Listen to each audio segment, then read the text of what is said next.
ರಾತ್ರಿ ಬಂದ ಮಳೆಯಿಂದ ರೋಡೆಲ್ಲ ನೆಂದೋಗಿದೆ. ನೋಡಬೇಕು ನಾವು ಓಡೋ ಗ್ರೌಂಡ್ ಹೆಂಗಾಗಿದೆ ಅಂತ.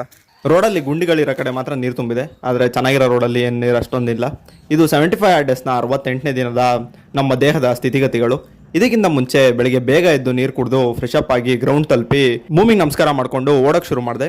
ಗ್ರೌಂಡಲ್ಲಿ ಕೆಲವು ಕಡೆ ಮಾತ್ರ ನೀರಿತ್ತು, ಆದ್ದರಿಂದ ಓಡೋಕ್ಕೆ ಏನು ತೊಂದರೆ ಇರಲಿಲ್ಲ. 2 ಕಿಲೋಮೀಟರ್ ರನ್ನಿಂಗ್ ಮುಗಿಸ್ಕೊಂಡು ಸ್ವಲ್ಪ ಹೊತ್ತು ಫ್ರೀ ಅಪ್ ಎಕ್ಸಸೈಸ್ಗಳನ್ನ ಮಾಡಿಕೊಂಡು ಪುಷಪ್ ಶುರು ಮಾಡಿದೆ. ಒಂದು ಸೆಟ್ಟಲ್ಲಿ 15ರಂತೆ 5 ಸೆಟ್ಟು ಪುಷಪ್ಸ್ ಕಂಪ್ಲೀಟ್ ಮಾಡಿಕೊಂಡು 3 ಸೆಟ್ಟು ಪ್ಲ್ಯಾಂಕ್ ಮಾಡಿ ಫಸ್ಟ್ ಸೆಟ್ ವರ್ಕೌಟ್ನ ಕಂಪ್ಲೀಟ್ ಮಾಡಿದೆ. ಅಲ್ಲೇ ಸ್ವಲ್ಪ ಹೊತ್ತು ರೆಸ್ಟ್ ಮಾಡಿ ಜಂಪ್ ಮುಖಾಂತರ ಸೆಕೆಂಡ್ ಸೆಟ್ ವರ್ಕೌಟ್ನ ಶುರು ಮಾಡಿದೆ. ಜಂಪ್ ಮುಗಿಸ್ಕೊಂಡು 1 ಸೆಟ್ಟಲ್ಲಿ 50ರಂತೆ 4 ಸೆಟ್ಟು ಹಿಲ್ ಕ್ಲೈಂಬಿಂಗ್ ಮಾಡಿ, 1 ಸೆಟ್ಟಲ್ಲಿ 25ರಂತೆ 4 ಸೆಟ್ಟು ಈ ಥರ ಎಕ್ಸಸೈಸ್ ಮಾಡಿ, ಆಮೇಲೆ 1 ಸೆಟ್ಟಲ್ಲಿ 25ರಂತೆ 4 ಸೆಟ್ಟು ಹನುಮಾನ್ ದಂಡ ಹೊಡೆದು ಸೆಕೆಂಡ್ ಸೆಟ್ ವರ್ಕೌಟ್ನ ಕಂಪ್ಲೀಟ್ ಮಾಡಿದೆ. ಬುದ್ಧನಿಗೆ ಜ್ಞಾನೋದಯ ಆದಮೇಲೆ ಮೊದಲೋಗಿದ್ದು ವಾರಣಾಸಿ ಸಮೀಪದ ಸಾರನಾಥಕ್ಕೆ. ಇಲ್ಲಿಂದ ಜಿಂಕೆ ವನದಲ್ಲಿ ಮಾಡಿದ ಮೊದಲ ಬೋಧನೆಯನ್ನು ಧರ್ಮಚಕ್ರ ಪ್ರವರ್ತನ ಎಂದು ಕರೆಯಲಾಗುತ್ತದೆ.